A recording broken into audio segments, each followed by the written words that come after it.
Buenos días chicos, les saluda el profesor Jover Aguirre del curso de Historia del Perú. En esta oportunidad vamos a poder conversar acerca del intermedio temprano. ¿Y cómo surge este periodo? Pues simple, ¿no? Recordemos un poquito la etapa final de la cultura chavín. Los sacerdotes que contaban con gran prestigio, poco a poco fueron perdiendo credibilidad debido justamente a errores en sus predicciones. Esto llevó a que las sociedades que estaban bajo el control de Chavín poco a poco se vayan liberando de su dominio. Es así como aparecen una gran cantidad de modelos culturales en diferentes partes del territorio peruano, tanto en la costa como en la sierra.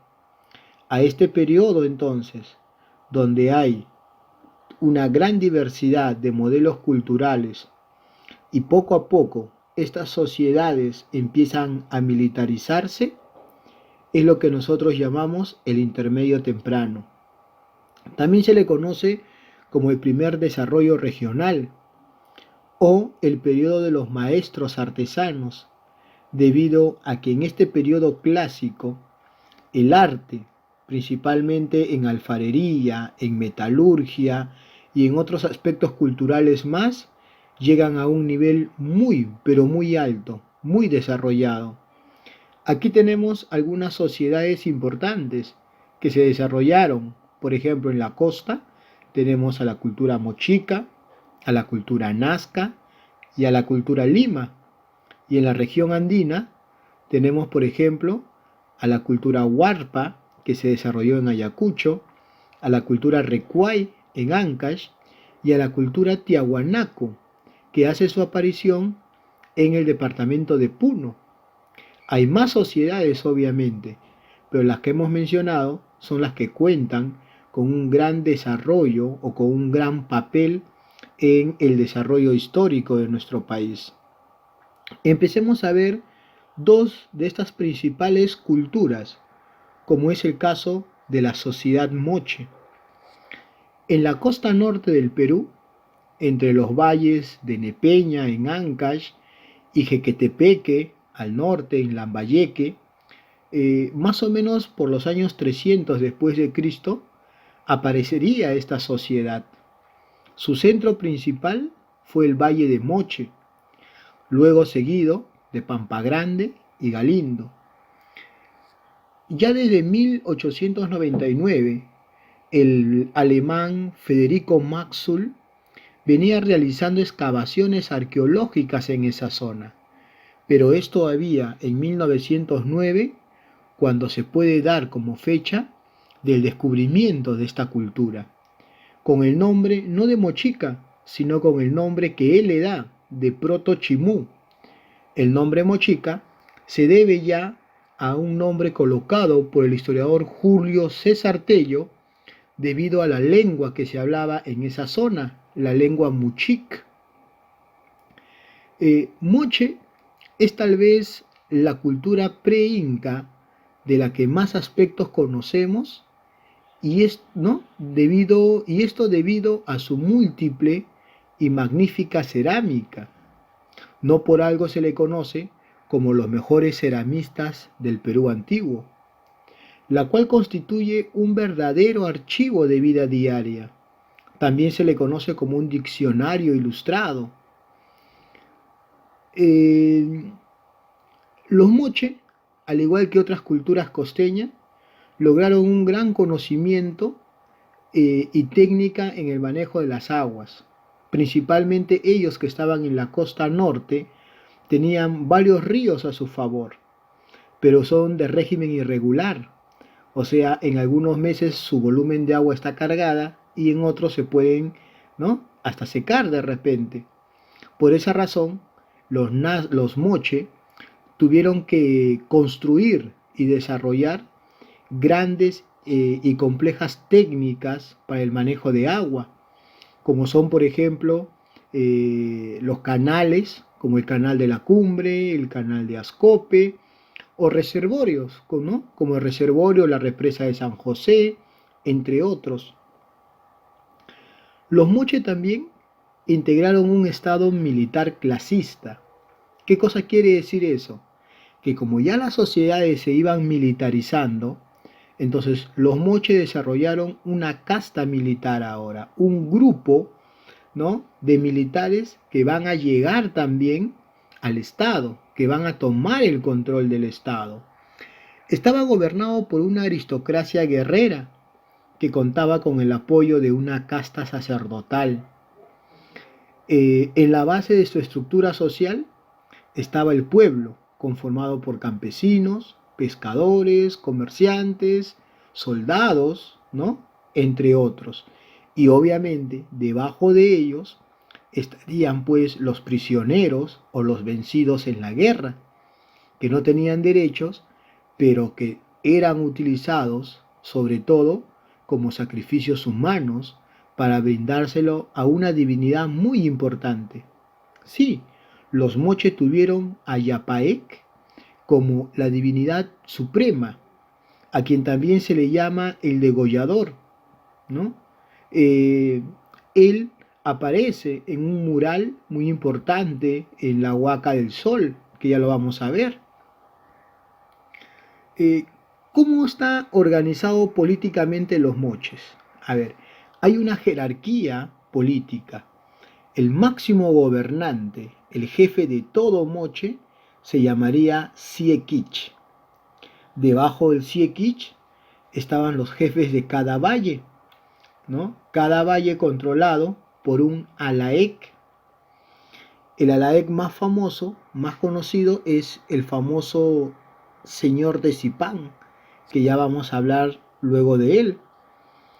Y debajo del alaec, del jefe de cada valle, se encontraba pues el paraej, que era una especie algo así hoy en día como de alcalde probablemente, o en la época del Tahuantinsuyo, por ejemplo, como una época como una especie de curaca, ¿no? Más o menos así.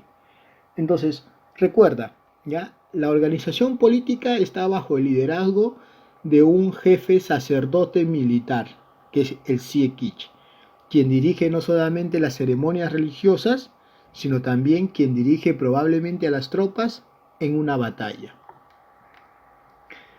La arquitectura es un arte muy desarrollado por los mochicas. En este caso, lograron edificar monumentos admirables, no solo desde el punto de vista técnico constructivo, sino también desde el punto de vista espiritual. Sus principales centros son la Huaca del Sol, la Huaca de la Luna, ¿no?, la Huaca del Brujo, la Huaca Rajada, hay otros como la Huaca Pañamarca, la Huaca Cao, pero en todos ellos hay dos cosas que llaman mucho la atención. Primero, su construcción piramidal, ¿no? Son pirámides truncas, pirámides trapezoidales, construidos con un material que es el adobe. Pero lo segundo que llama la atención es su arte mural, lo que normalmente llamamos el muralismo. La pintura mural se caracterizó por la variedad de diferentes temas tratados obviamente en los dibujos, además de su colorido y el uso de diversas formas tridimensionales. Estas representaciones las encontramos principalmente en la Huaca de la Luna, con el famoso mural La rebelión de los artefactos, ¿no?, o la rebelión de las cosas contra el hombre. También lo encontramos en la Huaca el Brujo, en la Huaca el Sol, como hemos mencionado, la figura del dios degollador o del dios Ayapaec. También lo encontramos en la Huaca el Brujo, ¿no?, donde se representan diversas escenas de combates y prisioneros. También en la Huaca Pañamarca hay murales, ¿no?, de sacrificios humanos. Entonces, pero también un tercer punto, diríamos, que nos llama la atención, sobre todo de uno de estos restos, fueron las tumbas halladas. Por ejemplo, en la Huaca El Brujo, ¿no?, hay un complejo llamado Cao Viejo. Ahí fue hallada una dama, probablemente una sacerdotisa o una gobernante, llamada la Dama Tatuada o más conocida como la Señora de Cao. Pero el que más prestigio y fama tiene es los restos hallados en la Huaca Rajada, en Lambayeque. En 1987, Walter Alba, ¿no?, arqueólogo peruano, descubre una tumba intacta llamada la tumba del Señor de Zipán. Y esta tumba fue muy importante, ¿no?, descubierta en 1987, pues demostraría que en esta etapa los moche también habrían alcanzado un gran desarrollo en la metalurgia. Ya hemos mencionado, ¿no?, su cerámica es muy famosa, eh, tuvieron un gran grado de desarrollo en la producción de la cerámica. Eh, por ejemplo, aparece pues un manejo en el estilo escultórico de la cerámica. Los moches son los mejores ceramistas escultóricos, ¿no?, así como también su realismo al momento de expresarlo. En este caso representan, por ejemplo, escenas de las vidas cotidianas como estados de ánimo en los famosos huacos retratos, o también, como se llama, enfermedades que padecían la población, como labio leporino o cualquier otro malestar.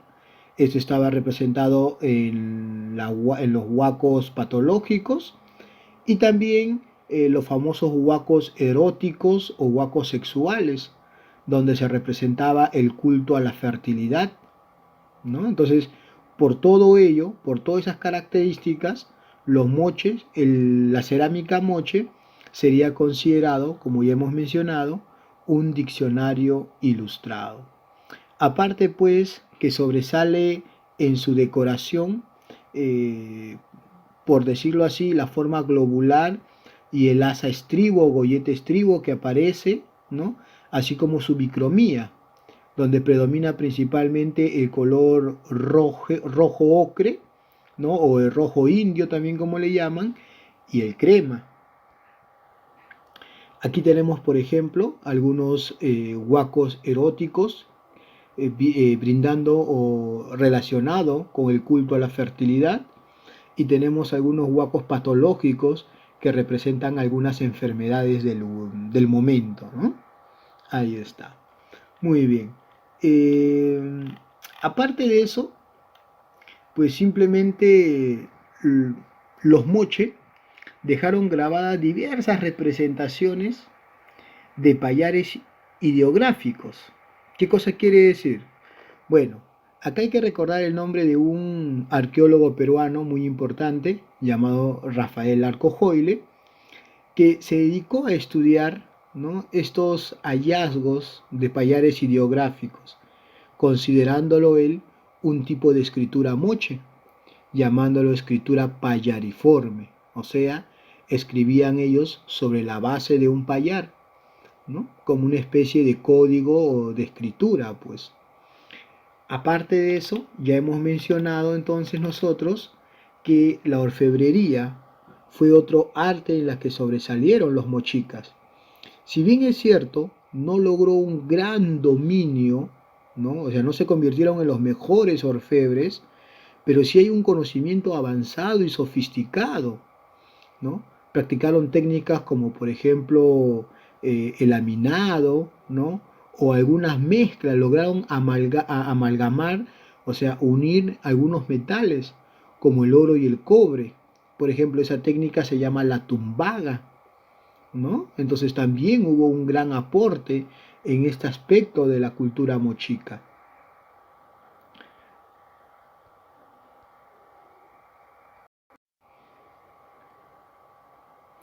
Al extinguirse la cultura paracas en el departamento de Ica, sobre los mismos territorios aparece más o menos también entre los años 300 después de Cristo la cultura nazca, la cual tuvo una sociedad teocrática militar.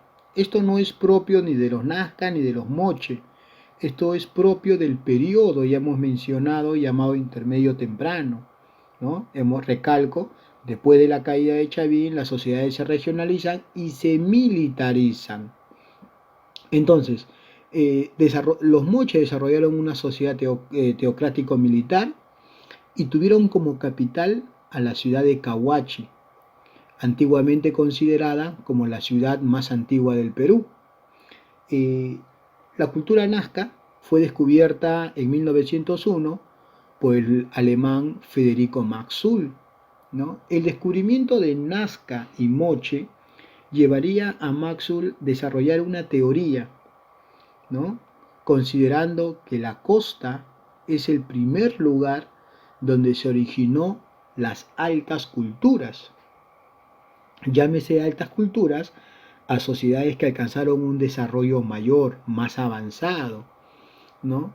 Pero que este logro no fue propio de las culturas peruanas, sino que fue gracias a la influencia de culturas mesoamericanas, como es el caso de la cultura maya, que habría de una u otra manera llegado hasta el Perú, hasta nuestras costas, y habría influenciado sobre estas culturas. Pero ya sabemos hoy en día que esta teoría fue desbaratada por la teoría propuesta por Julio César Tello, que decía que la cultura más antigua es Chavín y que era autóctona del Perú, ¿no? Muy bien. Hemos mencionado entonces la característica militar de la sociedad moche y de sus gobernantes, y una muestra de ello es las famosas cabezas trofeo, ¿no? ¿Qué son estas cabezas trofeo? Dice, eh, a ver, ¿cómo podemos interpretar esto? Dice, en la religión nazca tenía un significado especial. Eran vistas como las ofrendas sagradas ofrecidas a las fuerzas de la naturaleza, ¿ya? Pero ¿de dónde se obtenían estas cabezas trofeo? Obviamente eran de los prisioneros tomados en la guerra. Entonces, esto muestra nuevamente una evidencia, ¿no?, militarista de los nazcas. Eh, Otra cosa que llama la atención en el caso de los nazca es el gran control que tuvieron de su medio geográfico. Sí, ¿cómo así? A ver, los nazcas se desarrollaron en un desierto, ¿no? Nazca es el segundo desierto más grande del Perú y tuvieron, como es obvio, un gran problema hídrico, problema del agua. ¿Cómo solucionaron este problema hídrico? Pues convirtiéndose en los mejores ingenieros del Perú antiguo, en los mejores ingenieros hidráulicos, lo que les llevó a construir puquios, pozos, galerías subterráneas, ¿no?, que les permitía emplear el agua del subsuelo o de la napa freática. Así es, ¿no? Aparte construyeron otros tipos de acueductos que los conectarían hasta sus campos de cultivo, ¿no? Muy bien. Eh, Otro gran avance alcanzado por los nazcas es la cerámica, ¿no?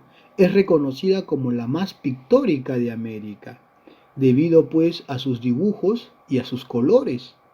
Utilizaron, dice, más de 11 colores, ¿no? Más de 11 colores, y con ello lograron una gran combinación. Entonces, por esa razón, es la cerámica más vistosa y pictórica de América. Eh, Aquí se evidencia también un estilo o un arte propio de los nazcas, que tiene que ver con la técnica de horror al vacío, que es pintar toda la cerámica, ¿no?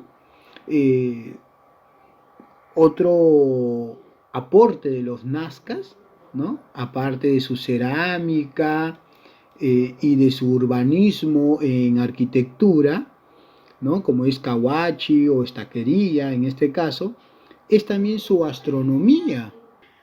Aquí tenemos los famosos geoglifos o las líneas de Nazca, que fueron descubiertas en 1927 por Toribio Mejía Sexpe, y que luego, ¿no?, fueron estudiadas por Paul Kosok y principalmente la gran estudiosa María Reich. Cuando Toribio Mejía encontró las líneas de Nazca, consideró que se trataban de caminos religiosos, seques le va a llamar él, o caminos ceremoniales. Supuestamente por ahí transitaban los sacerdotes para realizar su culto religioso. En el caso de Paul Kosok, ya lo estudió desde un punto de vista más científico y consideraba que era el lugar donde los sacerdotes, donde los astrónomos observaban las constelaciones y que por eso esas figuras representarían zodíacos andinos. Sin embargo, la interpretación más importante recogida fue la de María Reich, quien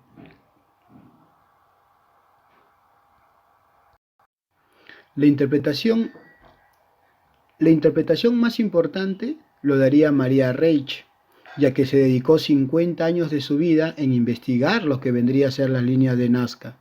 Para ella, se trataría de un gigantesco calendario agrícola, ¿no? Que estaba relacionado con el agua, con la siembra, con la cosecha, entre otras actividades. Estas líneas de Nazca se extienden por más de 350 kilómetros, abarcando un área, ¿no? Que viene a ser pues las pampas de Nazca, Socos, también está Palpa e Ingenio, ¿no? Aquí hay diversas figuras de diferentes tamaños. Alcanzan, por ejemplo, hasta las de 180 metros, 90 metros, 60 metros, ¿no? Entre otros tamaños. Tenemos, por ejemplo, el colibrí, ¿no? La araña, el mono y otras figuras también que tienen un significado y, como diría María Reich, vinculado a la actividad agrícola. Ahora, hay un dato interesante acerca de estas líneas de Nazca, ¿no? Sería, ¿a qué se debe su duración? Primero, se dice pues que solamente puede ser observable desde un área en altura, ¿no? O sea, desde las zonas altas, probablemente realizando algún tipo de vuelo. Pero también lo que llama la atención es que en tanto tiempo, ¿cómo es que se ha mantenido y no se han borrado? Bueno, aquí vamos a tratar de darle algunas explicaciones, ¿no? Como por ejemplo, a ver, primero, una característica importante es que es una zona árida, seca. O sea, prácticamente el promedio de lluvia ahí es de media hora cada 2 años. Entonces, la sequedad del lugar ayuda bastante. Otro factor muy importante es, por ejemplo, la zona plana del lugar, que hace pues que los vientos no tengan obstáculo y entonces sigan un curso normal, yéndose 100 metros más allá de las líneas, formando enormes dunas. Aparte de eso, el suelo, ¿no? El suelo contiene yeso, que también ayuda a mantener las figuras, por decirlo así. Otra idea importante sería, por ejemplo, también el color oscuro del suelo y el inclemente sol propio del desierto, que sirven como un colchón de aire caliente que hacen pues que disminuya la velocidad del viento también entonces, ¿no? Entonces hay factores climáticos, geográficos, que hacen pues que de una u otra manera las líneas de Nazca no se hayan borrado por más que haya pasado siglos y siglos.